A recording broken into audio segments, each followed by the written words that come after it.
Graças e paz a todos, amém? Amém. Um salve da igreja. Boa Amém. noite a todos. Sejam bem-vindos. Eu creio que hoje só está aqui quem Deus queria que estivesse. Aleluia. Amém? A gente não se preocupa, né? A gente tem uma mania de ir para a igreja e dizer assim: poxa, eu queria que fulano de tal tivesse aqui. A gente vem para os locais achando que a palavra nunca é para gente. Nunca é direcionada para gente. É sempre para a pessoa que não está ali. Poxa, se fulano tivesse aqui, essa palavra ia cair direito para você. E certa vez o pastor me disse assim: Paulo, se Deus quisesse que a pessoa estivesse aqui, Ele mesmo trazia a pessoa para este local. Não tem. Sejam bem-vindos. Oi. Tudo bem? Boa noite. Boa noite. Boa noite.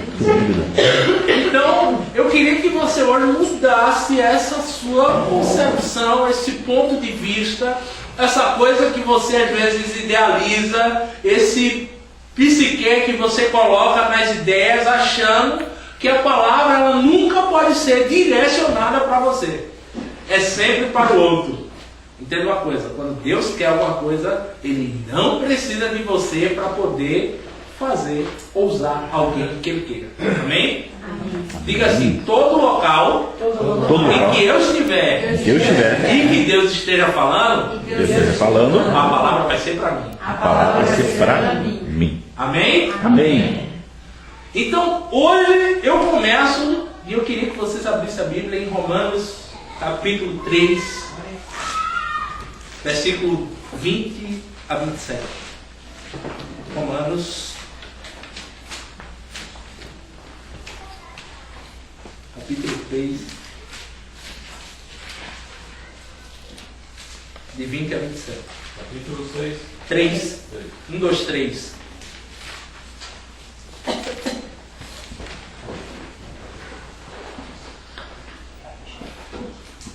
Todos encontraram? Amém. Amém? Diz assim: por isso, nenhuma carne será justificada diante dele pelas obras da lei, porque pela lei vem o conhecimento do pecado. Mas agora se manifestou sem a lei a justiça de Deus, tendo testemunho da lei e dos profetas. Isto é, a justiça de Deus pela fé em Jesus Cristo, para que todos e sobre todos os que creem, porque não há diferença, porque todos pecaram e destituídos estão da glória de Deus, sendo justificados gratuitamente pela sua graça, pela redenção que há em Cristo Jesus, ao qual Deus propôs para propiciação pela fé no seu sangue, para demonstrar a sua justiça pela remissão dos pecados de antes cometidos sob a paciência de Deus, para demonstração da sua justiça neste tempo presente, para que ele seja justo e justificador daquele que tem fé em Jesus. Onde está logo a jactância? É excluída por qual lei? Das obras?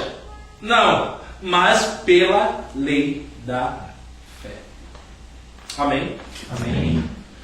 Queridos, às vezes, quando a gente lida com essa situação, com essa coisa que se chama fé,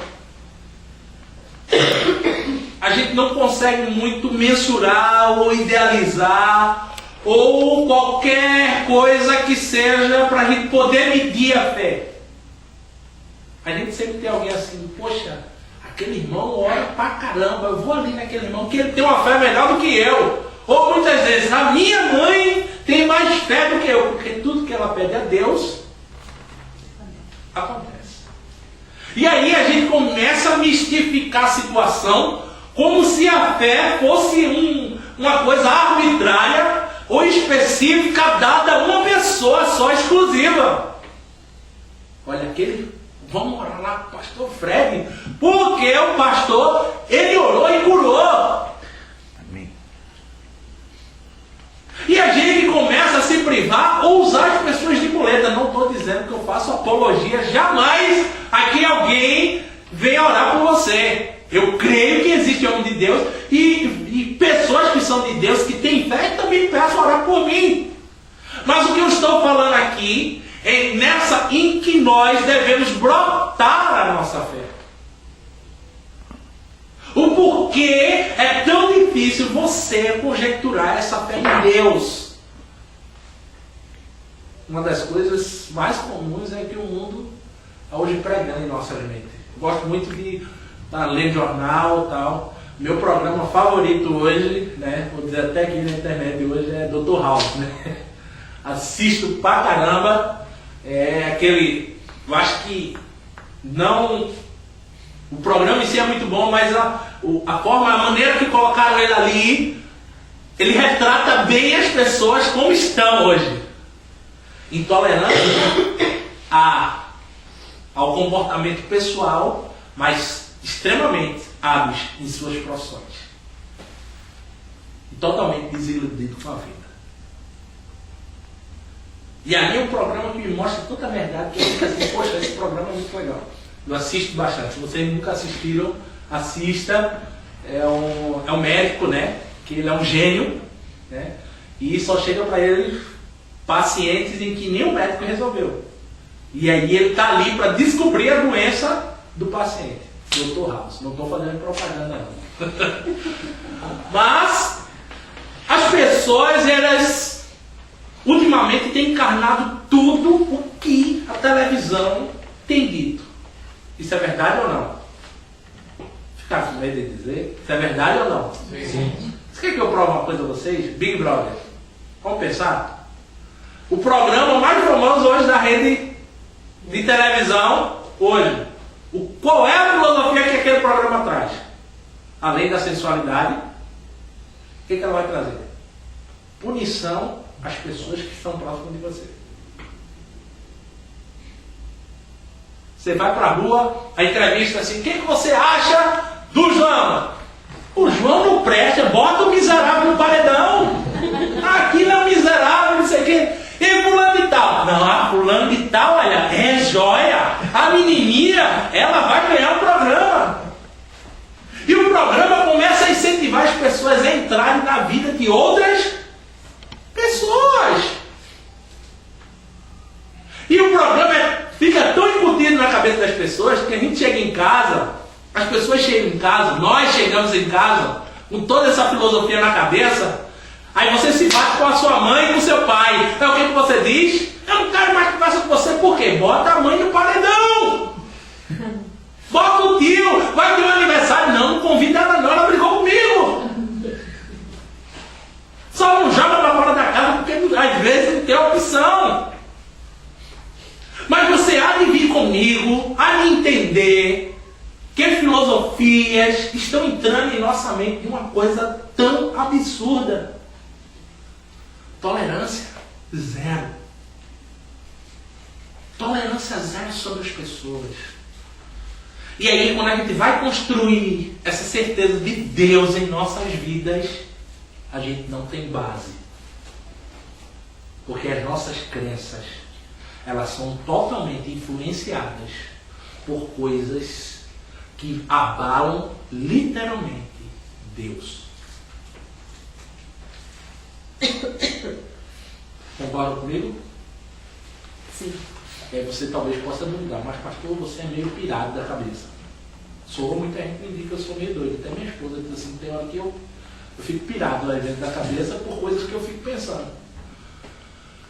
Mas essas coisas eu tenho pensado muito, tinha até falando com um pastor no carro, que eu tenho muito refletido sobre o meu tempo na certeza de Deus, dessa graça que tem invadido o meu coração. Toda vez que eu paro para refletir sobre Deus em minha vida, eu fico pensando que eu sou imerecedor de estar ali naquele local. Porque eu não entendo como eu, tão pequenino, como um ser tão grande, consegue me trazer para perto para escutar a voz dele. E aqui é que eu entro nessa mensagem hoje. Diz assim, é pela graça que vivemos em Deus.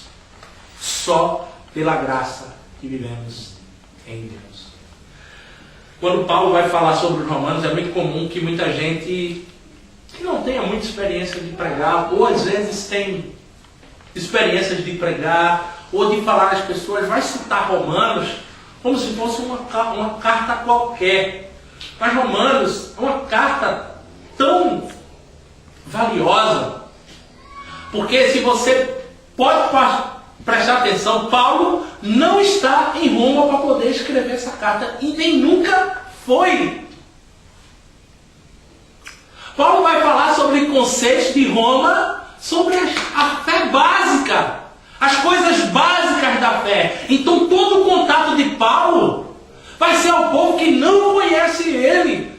Então quando Paulo vai falar sobre Roma, ele fala com grande amor, porque Paulo viveu em meio a toda a transformação e a todo o conflito que Roma vivia. Entre a briga do surgimento de Cristo contra o poderio de Roma.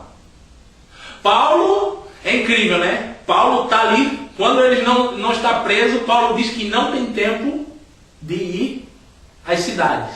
Várias cartas ele vai falar sobre isso. Pois eu não tenho tempo. Aí Deus dá um jeitinho de fazer o quê? Arranjar tempo para ele escrever. Não é? Aonde? Na prisão. Você já viu? Se você parar para pensar, Deus arruma um tempo para Paulo aonde? Na prisão. Quando ele escreve a carta, ele diz assim, pronto, vou te dar um alvará, vai passar um tempinho fora, mas depois tu vem para cá. Então, a gente tem que pensar que quando Paulo estava desenvolvendo seu ministério, Deus arrumava coisas muito fora do normal para ele. 246 pessoas, se eu não me engano, estavam andando com Paulo no barco. Deus disse que todos iam chegar à margem da praia, mas não disse como. Disse, a Bíblia não fala. A Bíblia fala que o barco naufragou. Chegou a 246 segurando um bocado de laxa de barco, de navio. E aí? Deus não é um cara convencional como a gente espera as coisas. Exemplo disso é Paulo. Então Paulo vai construir essa ideia diante da igreja muito linda. Quando ele vem falar no primeiro e segundo capítulo, ele vem falar sobre a desgraça humana, a desgraça do ser humano, em que ele começa a alimentar por ele mesmo. A inveja, a soberba, a falsidade. E todos os adjetivos que ele coloca ali, parece que só foi para aquele tempo. Como é tão vigente ainda no nosso tempo. Parece que a palavra ela tem tanta força no passado como no presente. E Paulo fala em Romanos sobre essas pessoas em que vêm se alimentando de coisas ruins. E ele vem sorrateiramente minando a base onde foi construindo em cima de outros conceitos. Ele fala para um povo que não conhece a Cristo, mas também fala para um povo que conhece. E aí quando ele chega nesse capítulo 3, para mim ele está começando a quebrar tudo. O cara está começando a quebrar tudo, porque ele começa a entrar tão pesado que ele vai falar sobre a justiça de Deus. Ele entra no capítulo 3 explicando sobre quem fizer isso, vai acontecer isso. Ele mostra sobre a justiça de Deus. Mas tem um paralelo que ele vai apresentar muito grande e eu quero analisar isso com vocês. Que ele mostra que a mesma justiça de Deus não é a mesma justiça da lei. E a gente tem um parecer muito grande. A gente conhece a justiça de Deus, mas estamos executando a lei de Deus nas pessoas. Ainda hoje. Se somos cristãos, estamos dizendo, não, ele está em pecado. O que vai fazer? Bota o miserável no paredão. Bota ele para sentar na igreja. Deixa ele lá. Está vendo aquela irmãzinha ali? prostituta. O que vão fazer com ela? Ó, miserável no paredão. Elimina ela. E quando a coisa se não bastasse fora da realidade da igreja, vamos para as nossas casas. Quando estabelecemos padrões familiares dentro da nossa casa, conceitos, pessoas que não se enquadram conosco estão fora. Já perceberam isso? Alguma vez? Sim. Você está dentro, por exemplo, Anderson, por favor, exemplo. É exemplo. Eu estou falando, é um exemplo. Tá? Anderson com Dani. Duas estruturas de famílias totalmente diferentes. Conceito de famílias totalmente diferentes. Certo? Sim. Decidiram, graças a Deus, se unir e formar uma família muito legal, muito massa. Muito bonita. O que aconteceu? Qual é o conceito que vai se estabelecer aí?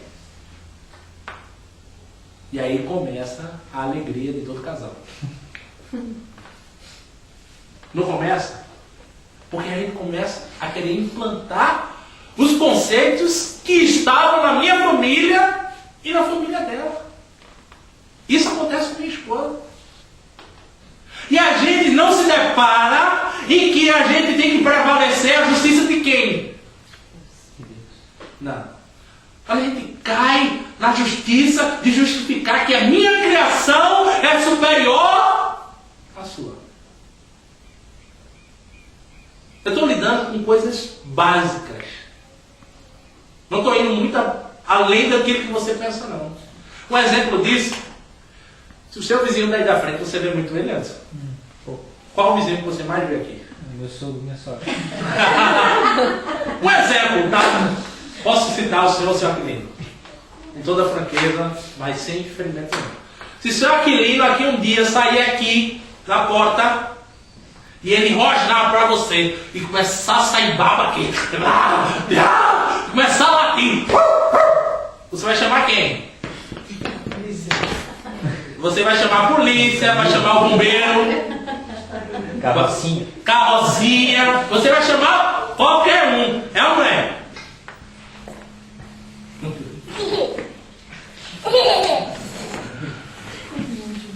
Você vai chamar qualquer uma pessoa, certo ou não estou certo? Sim. Certo. Gente, se o senhor Aquilino sair aqui, antes vai chamar ou não vai chamar? Alguém que tem a camisa de força para prender ele. Mas, vamos dizer que o senhor Aquilino se levante um dia, bota uma peruca bem grande, bota uma boca cheia de batom, uns seios postiços e diga que ele não se chama mais Aquilino, se chama Bianca. E aí, você vai chamar quem? Pastor. Querido, você vai chamar quem? Me diga. Você não vai chamar ninguém porque ele tem o quê? Direitos, né, ou é? Ele tem direito de ser quem ele quiser, menos cachorro. Estou chamando você a refletir. Ele pode ser o que ele quiser, menos cachorro. Você entendeu aonde estamos fundamentando a nossa fé, as nossas atribuições, os nossos conceitos? Está tudo perturbado. Oi? Vamos chamar que eu não escutei. Mas se acontecer, daí. Se acontecer, o senhor chega ali de cabelo, de batom e tudo, se chamar Bianca. E aí tem que E aí vai chamar quem? Quem vai chamar dele? Chamar ninguém, o senhor tem direito. É ou não é? Mas eu estou dizendo aqui, senhor Aquilino, hoje o senhor, se fosse nesse caso, qualquer uma pessoa, senhor Aquilino só foi um exemplo, pode ter o direito de ser qualquer uma pessoa, menos de ser cachorro.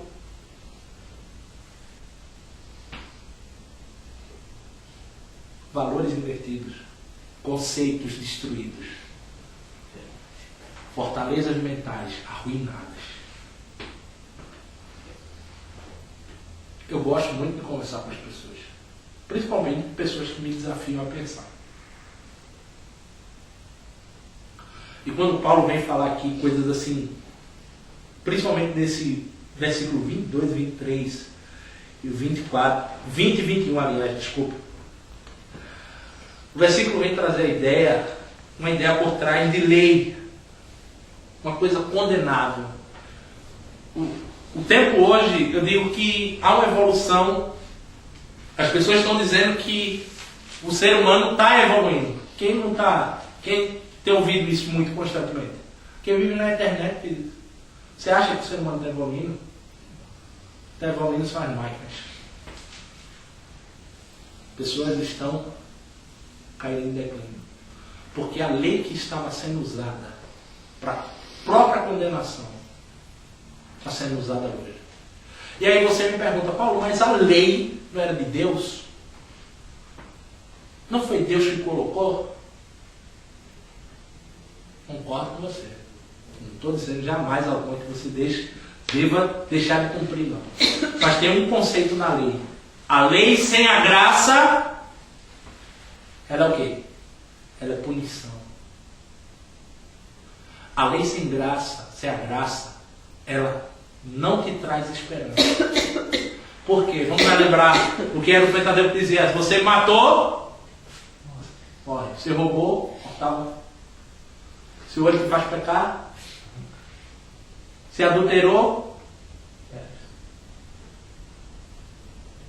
uma lei sem graça. Uma lei onde não havia esperança, não havia pressuposto para erro. Errou, se lascou.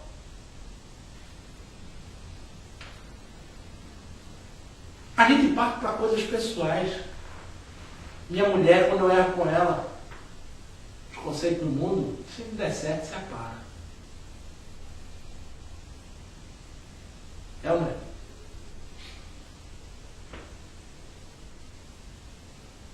Eu vou dizer uma coisa na minha vida. Para mim não existe ex-mulher. Existe ex-filho? Por quê? Por quê? Porque o relacionamento de afetividade é muito grande. Por isso, o meu relacionamento com minha esposa, eu pretendo preservar. Porque ele tem que ser muito grande. Viver casamento é fácil? É não. Gente, eu estou dizendo que isso é para mim. Eu me enquadro nessa minha questão com a Bíblia. Se você está nesse conceito, pega a Bíblia, vá ler, vá pensar alguma coisa diferente, qualquer coisa. Eu penso desse jeito. Talvez eu seja ultrapassado, retrógrado, uma mente totalmente enclausurada em uma fortaleza de uma resistência tamanha. Mas como um cara me perguntou uma certa vez, assim, perguntou, tu é tradicional ou renovado? Eu disse assim, eu sou tradicional até a tampa. Ele disse, tu é tradicional? Eu sou tradicional, igual o Atos. Igual a igreja de Atos. O fogo caía, Pentecoste, mas eles continuavam adorando Deus, mas sendo fiéis de coração. E quando essa justificação ela vem pela fé, quando ela vem não pela fé, mas pela lei, a gente tem um atributo muito grande que se chama razão. É um mecanismo de destruição para o poderio de Deus. Mas, quando essa lei ela se justifica em Jesus Cristo, veja a diferença. Quando ela se justifica em Jesus Cristo, a atribuição disso ela é colocada totalmente aonde?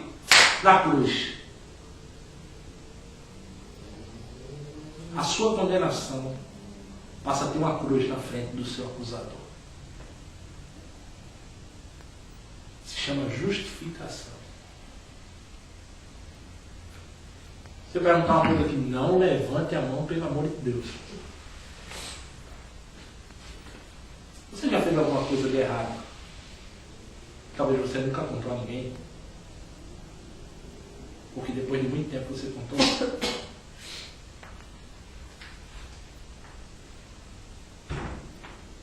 Te lembra do nó?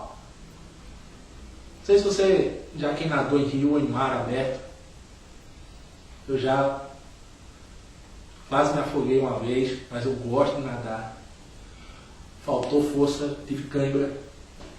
Eu tive cãibra, eu não conseguia, a água entrou.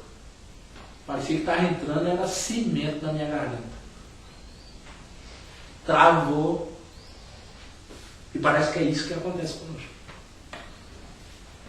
Talvez você esteja pensando, pastor, pare por aí, que senão o negócio vai acabar, o negócio aqui.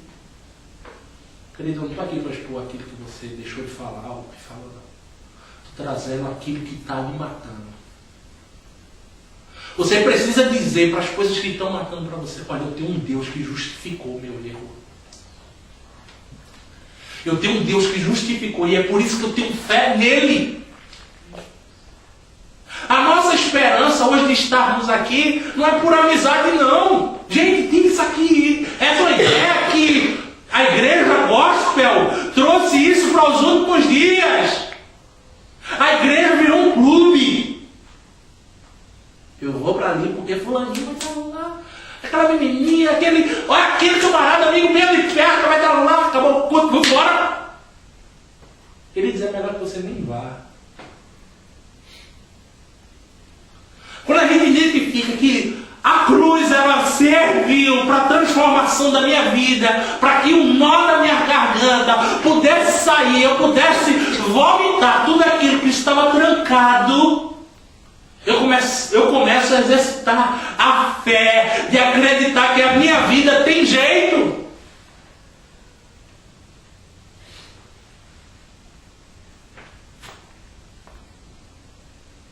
Acho que a coisa mais terrível para o ser humano é quando Deus deixa ele viver o seu próprio caminho.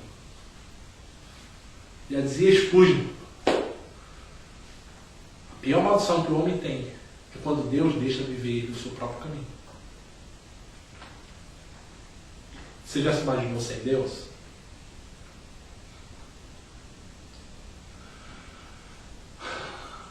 Às vezes encarar a fé é que nem as placas de trânsito. Aqui em Timó, não sei se tem, lá fora tem os radares, né? Só 50 km, né? Mas tu passa aqui, tem uma placa de 40 km na estrada e não tem radar, o que é que tu faz? Eu faço 60, 80. Por quê? E quando chega uma plaquinha dessa, aí você, não, aqui eu respeito, aí reduz. Por quê?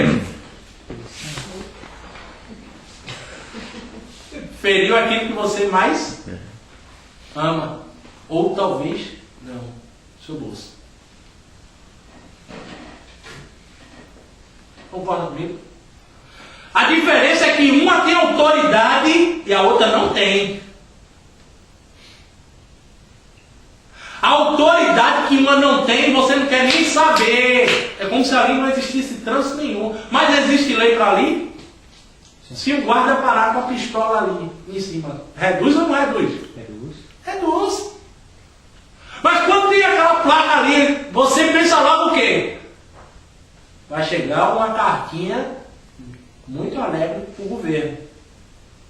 Vai tirar dinheiro do meu bolso. Mesmo assim, a nossa vida em Cristo, ou a gente põe Deus como nosso limite, ou as coisas, a gente vai passar pelas coisas como se não houvesse limite. E lá na frente a gente vai encontrar um poste.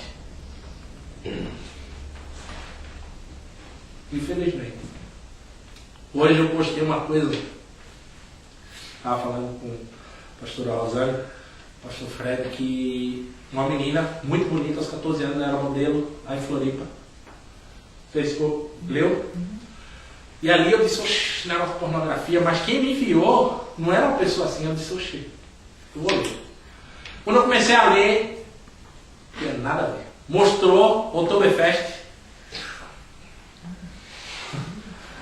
Entrou no Oktoberfest e ela se drogou, começou a conhecer as drogas. Dali, das drogas, tudo. E depois ela conheceu a prostituição.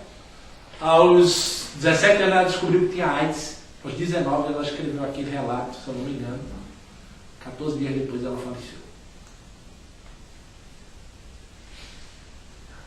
Passar quando Deus não tem um limite. Alguma coisa vai lhe parar. Ayrton Senna vivia em alta velocidade. O muro parou ele. Era um grande homem? Era. Mas tinha limite. Titanic, considerado o barco que não afundava, não fez uma viagem. Qual foi o presidente do Brasil? Tancredo? Tancredo Neves. Disse que nem Deus ia impedir dele subir a rampa. Não chegou a subir. Então a nossa justificação de fé em Deus, a gente tem que sempre nos reportarmos para a cruz. Porque Ele é o único que pode fazer. E toda vez que as pessoas venham mostrar o seu erro, você diz assim, poxa, eu tenho alguém que me justifica por isso. Alguém que perdoa os meus pecados, as minhas angústias, as minhas doideiras. Não estou falando com você aqui de libertinagem da graça. Que é algo assim, eu vou pecar, mas eu sei que Deus me perdoa. Não estou falando isso, se chama libertinagem da graça. Eu estou falando de algo que você errou, se arrependeu, não quer vir fazer, mas as circunstâncias do pecado tem corrompido o seu coração e você tem uma luta terrível. Você tem alguém que vai dizer assim, filho, eu te perdoo. Eu vejo que há 3 pessoas em nosso meio aqui. 3 tipos de pessoas. Todo lugar vai ter. A primeira pessoa é aquela pessoa que ela vai ver Deus. Deixa eu ver como é que é, vou explicar para você. A primeira pessoa, ela nunca vai a Deus porque ela está no Bariloche. Ou talvez está lá na Disney e ela decide aceitar Jesus com muito dinheiro no bolso. Num barco. E ela com muito dinheiro, muito feliz, ela vai dizer, Deus, agora eu aceito o Senhor. Você conhece alguém que já aceitou Jesus assim nessas circunstâncias?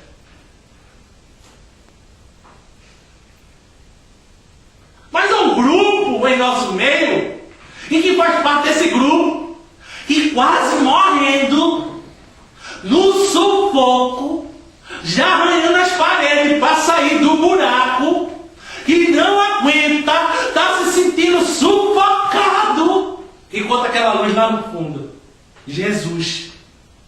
E aquela coisa assim, Jesus puxa ela, vindo do sufoco, parece que está espremida, e ela sai, ela vai, estou aqui.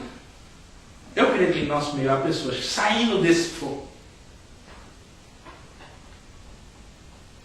E a gente começa a observar aqui as dores, angústias das nossas vidas, as nossas tribulações,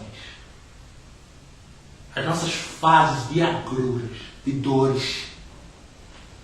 Elas têm o poder de nos propulsionar para que Deus seja o salvador da nossa vida muito mais fácil. Tem ou não tem? Porque a dor parece que há algo contribuinte para que Deus seja a solução. Aqueles que não enxergam continuam sofrendo. Mas existe outro grupo, eu acho que 90% daqui, não conheço todos, acho que 90% está bem. É que o grupo chegou, não está mais sofrendo, mas está aqui totalmente confortável. Chegou ao seu estado de estabilidade. Aonde que as pessoas começam a enxergar e dizer assim, olha, como é que você está? Eu estou bem. Com Deus está tudo bem. Sutilmente. O egoísmo entra muitas outras coisas. Prepotência. E essa estabilidade traz uma frieza no meio tão terrível. Você vai para a igreja, mas não sabe por que está ali. Você não tem crise, não tem nada. Mas está ali. Você estagnou, você parou. E a gente começa a perceber o que está acontecendo. O que vai acontecer? Quando as pessoas entendem que o Espírito Santo está falando no seu coração, amém. E quando não se abre, quando não vê isso, elas continuam com o socialite de uma sociedade, de um mundo, de uma igreja comum. Eu entro e saio de um local, então... Mas existe um terceiro grupo. Sabe o que é? Aquele grupo que já passou do sufoco, já passou da fase da estagnação e está no outro patamar. No patamar de dizendo que nem é Deus e nem é melhor do que os outros. Ele procura se santificar a Deus. Procura não ser maior, procura buscar justiça.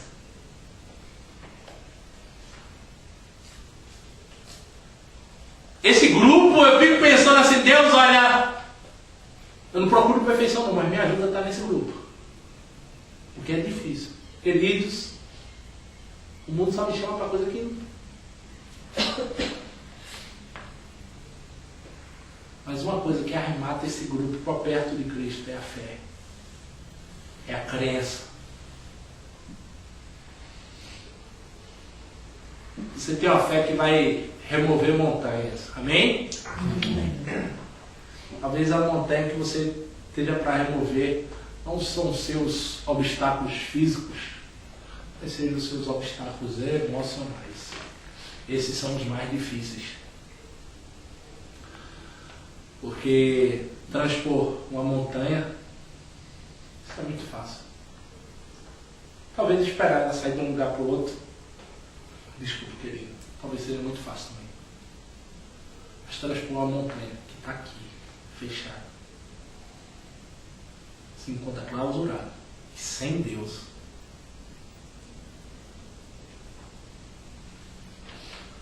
Eu digo uma coisa a você hoje à noite. De coração. Tem coisa que as pessoas dizem assim, pode me contar um segredo que eu vou até o caixão com ele. Eu vou até a morte. E a pessoa não sabe que ela está tomando um veneno. Ela está levando, que está matando.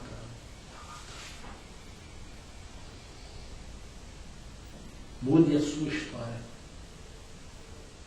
Mude a sua vida. Aquela coisa, você precisa liberar as pessoas. Quando a gente não perdoa as pessoas, a gente se torna amarrado com elas. Vou contar um fato que eu já contei aqui sobre Herodias. Herodias, João pega, denuncia Herodias na frente do povo, na praça pública, e diz assim, Herodias, você estava dormindo com o irmão de Herodes. Pronto. O povo não estava feito no meio da praça. Pronto. Após essa confusão, Herodias guarda aquilo para casa do coração. Certa vez, Salomé, a filha de Herodias, vai dançar para o rei. O rei disse que queria uma dança, Michael Jackson estava lá, né? Para fazer aquelas coisas todas, né?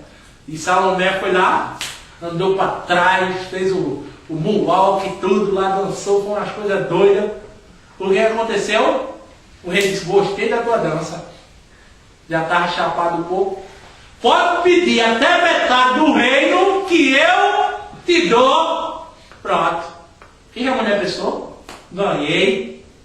Ganhando, ganhei. É bolsa, sapato, relógio. É ou não é? É voo de avião, é tudo. Ganhei. Tô rica. O que aconteceu? Quando Salomé foi falar para a mãe dela, mãe, vai aí, eu preciso dizer uma coisa. O rei disse que eu podia pedir até metade do reino. Olha que coisa boa. A mulher dele foi.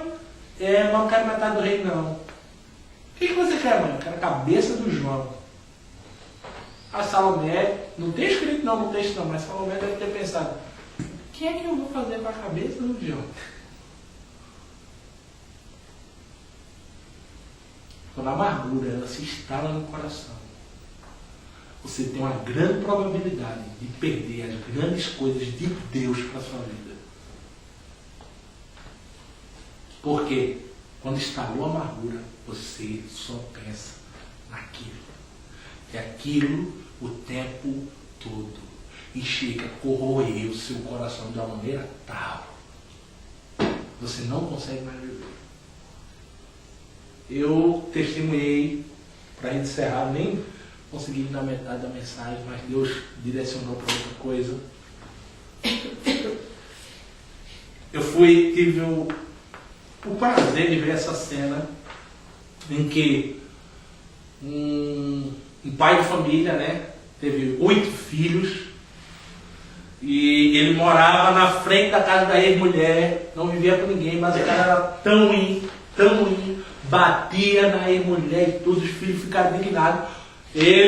Ela pediu para ele se separar, os filhos já tudo grande, pediu, mas ninguém mais visitava o pai.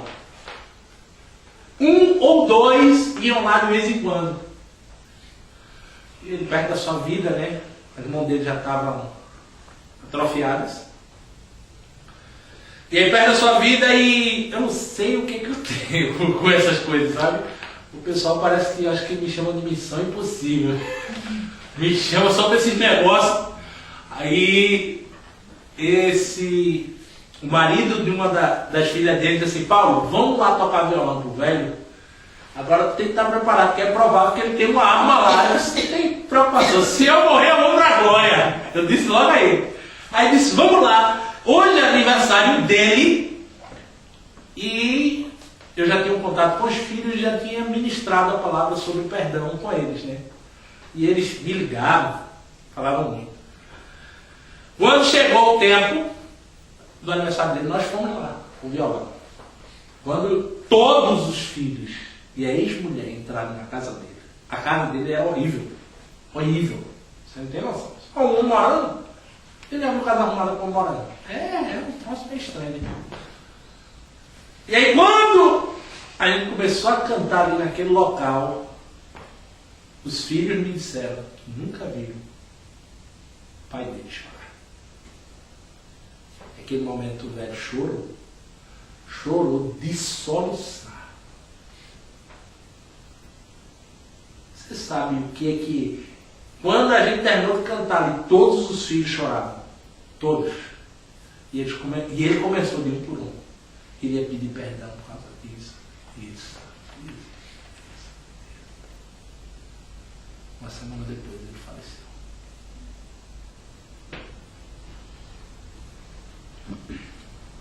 Parece que a gente precisa ir para um dos extremos da vida. Para a gente poder liberar. Precisa liberar. Ele não leve isso para o resto da sua vida. Deus nos ama tanto. Nos traz com tanto amor e tanta paz que a gente começa a querer criar subterfúgios, paredes entre nós e Deus. O que está em jogo não são só a nossa vida, as nossas vidas, mas as vidas daqueles que nos amam. Tem um hospital, vou terminar. Tem um hospital em que, na África, por ter muito índice de nascimento de criança, esse hospital acolhe todas as crianças que não têm condições, crianças recém-nascidas. Mas é proibido, o hospital dá de comida, dá de tudo, mas é proibido fazer qualquer tipo de carícia nas crianças. É proibido, não se consegue ninguém tocar nas crianças, eles dão comida. Você sabe qual a durabilidade de vida de uma criança dessa? 4 anos no máximo. 4 anos.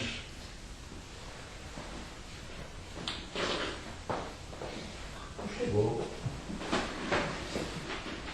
4 anos no máximo a duração de vida das crianças. Tem comida, tem tudo. Mas falta amor. Então hoje vá para casa dizendo a você assim, ó, Eu quero me desprender do meu passado, minha prisão. Eu quero olhar a cruz quando tiver a minha condenação. Eu quero olhar que Cristo tem o poder de transformar a minha vida. Eu quero liberar. Eu não sei porque eu estou falando, mas eu vou falar algo que é muito forte para mim. Meu pai, aqui o pastor Fred e o pastor Rosana, que já ouviram falar. E minha esposa que tivesse mais que ninguém que chegou lá. Era nem para ter chegado. Estou brincando. Mas, meu pai teve alguns problemas judiciais com minha mãe. E eu sabia. Minha mãe pediu para não contar. Tal, e eu visitava a casa dele e não contei. Quando chegou a carta da ação judicial na casa dele, ele ficou irado. Aí quando ele perguntou, disse, você sabia de tudo, não me disse nada. Eu disse, eu sabia. Agora vai ser difícil eu considerar você como filho. Eu disse, então se exploda. E ali bati o telefone, fiquei 3 anos sem falar com ele. Ele ligava para mim e disse assim, Paulo, como é que tá? Tá bem. Quero falar, ele não vem mais aqui em casa não. Eu disse, não vem não. Ele não quer ir não, minha mãe dizia. E ali passei 3 anos. Acho que foram os 3 piores anos da minha vida. Ele diz, meu pai é um herói para mim. Os defeitos dele e tudo, mas ele tem muitas coisas boas.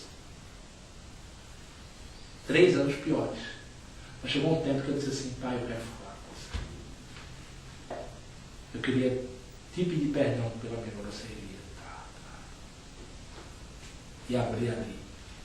Meu pai, ex-militar, na marinha, ele baixava a cabeça, baixa ainda a cabeça, assim. Né? Fique tranquilo, eu te perdoo. Mas também me perdoe. Parecia que tinha saído 30 mil quilos das minhas costas. Quase toda segunda eu ligo para o meu pai. Ele mora lá em Recife, para ser mais preciso, em Igaraçu, que é um pouco afastado de Recife. E você não sabe o prazer de falar com um cara ao telefone, sem estar devendo nada a ele. Pai, eu te amo, estou com saudade de você. Poxa. E olhar para ele assim, meu filho, como é que você está? Sem dívida nenhuma. Não tem valor.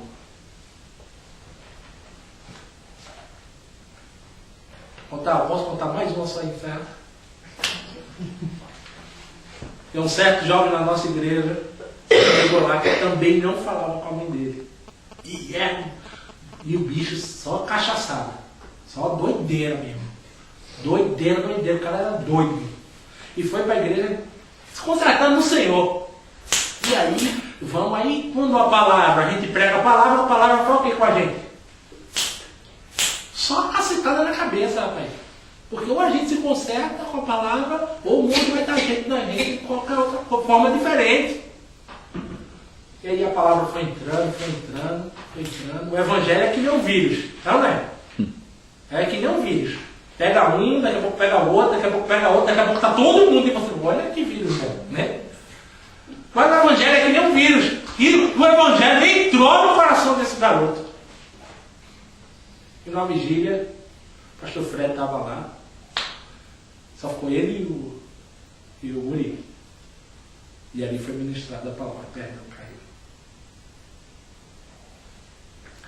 Aquela noite, eu acho que era 1h da manhã, né? Ele foi levado à casa da mãe dele. E ele disse à mãe dele, ai, me perdoa. Falar com esse guri domingo. A felicidade daquele coração, daquele menino. Tinha tudo destruído na vida. Já não morava mais em casa. Mas a felicidade dele de dizer a mim assim, eu falei com a minha mãe. Meu pai falou comigo. Hoje eu entrei na casa da minha mãe e ela me aceitou.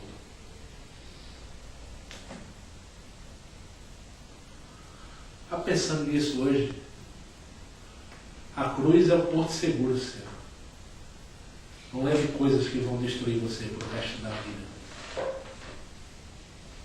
Comece a liberar isso dentro de você. Se perdoe e comece a deixar Deus entrar na sua vida. Porque Aleluia. Deus justificará você, porque Ele vai ser o seu advogado. Aleluia. Amém?